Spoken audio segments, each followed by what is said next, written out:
जय श्री राम।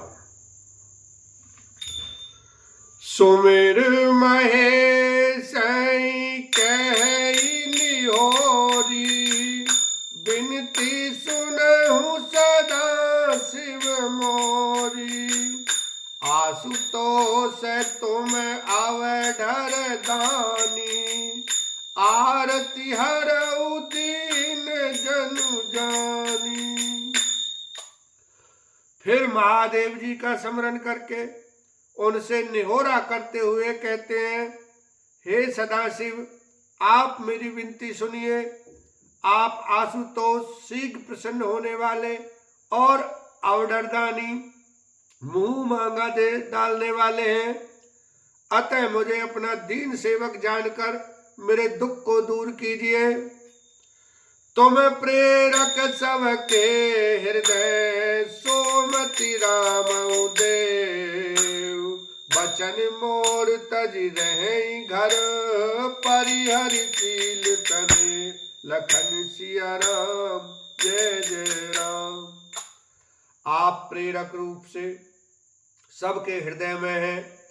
आप श्री रामचंद्र जी को ऐसी बुद्धि दीजिए जिससे वे मेरे वचन को त्याग कर और शील स्नेह को छोड़कर घर ही में रह जाएं। अजस होय जग सुजस न साऊ, नरक परो बरु सुरपुर जाऊ। सब दुख दुसह सावउ मोही, लोचन ओट राम जन होई। जगत में चाहे अपयश हो और सुयश नष्ट हो जाए, चाहे नया पाप होने से मैं नरक में गिरूं अथवा स्वर्ग चला जाए, पूर्व पुण्यों के फलस्वरूप मिलने वाला स्वर्ग चाहे मुझे न मिले, और भी सब प्रकार के दुसह दुख आप मुझसे सहन करा लें, पर श्री रामचंद्र मेरी आंखों की ओट न हो।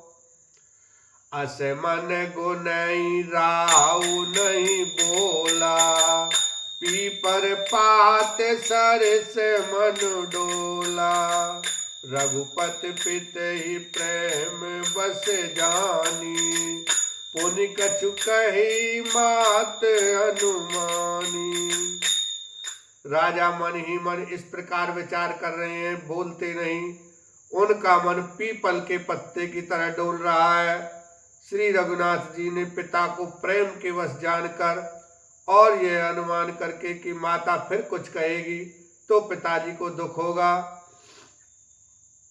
देश काल अवसर अनुसारी, बोले बचन विनीत विचारी। तात कहूँ कछु करऊँ डिठाई, अनुचित क्षमव जानि लड़काई। देश काल और अवसर के अनुकूल विचार कर विनीत वचन कहे, हे तात, मैं कुछ कहता हूँ या ढिठाई करता हूँ, इस अनुचित को मेरी बाल्यावस्था समझकर क्षमा कीजिएगा। अति लघु बात लागी दुख पावा, काहू न मोई कई प्रथम जनावा। देखे गोसाई पूछियो माता, सुन प्रसंग भय शीतल गाता। इस अत्यंत तुच्छ बात के लिए आपने इतना दुख पाया, मुझे किसी ने पहले कहकर यह बात नहीं जनाई। स्वामी, आपको इस दशा में देखकर मैंने माता से पूछा, उनसे सारा प्रसंग सुनकर मेरे सब अंग शीतल हो गए, मुझे बड़ी प्रसन्नता हुई। मंगल समय स्नेह बस, सोच परिहरि तात। आय सुदे ये हरस ही है, कही पुलक प्रभु गात। लखन सिया राम, जय जय राम।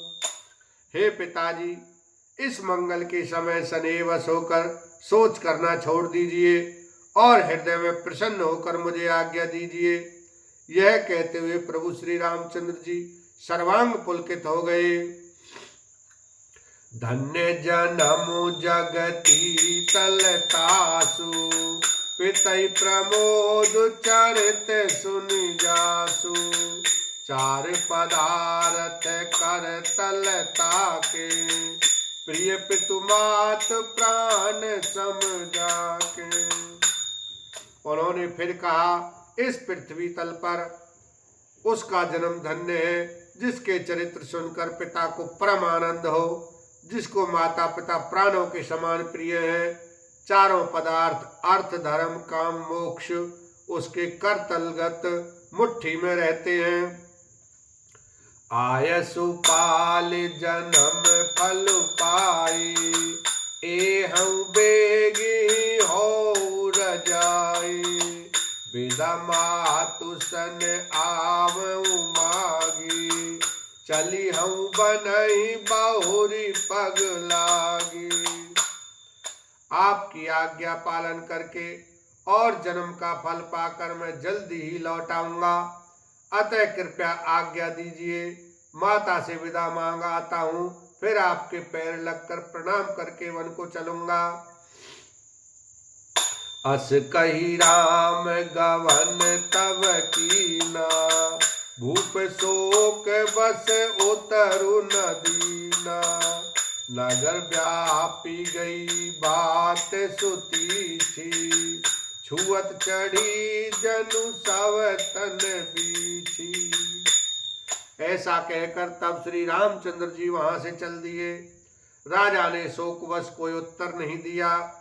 वह बहुत ही तीखी अप्रिय बात नगर भर में इतनी जल्दी फैल गई, मानो डंक मारते ही बिच्छू का विष सारे शरीर में चढ़ गया हो। सुनि भय विकल सकल नर नारी, बेली बिटप जिमि देख दवारी। जो जय सुनई धुनई सिरु सोई, बड़ विषादु नहीं धीरज होई। इस बात को सुनकर सब स्त्री पुरुष ऐसे व्याकुल हो गए जैसे दावानल भल में आग लगी देखकर बेल और वृक्ष मुरझा जाते हैं। जो जहां सुनता है वह वहीं सिर धुनने पीटने लगता है। बड़ा विषाद है, किसी को धीरज नहीं बंधता। मुख सुखाई लोचन श्रतवई, शोक न हृदय समाई। मन करुण रस कट गई, उतरी अवध बजाई। लखन सिया राम जय जय राम। सबके मुख सूख जाते हैं, आंखों से आंसू बहते हैं, शोक हृदय में नहीं समाता, मानो करुणा रस की सेना अवध पर डंका बजाकर उतर आई हो।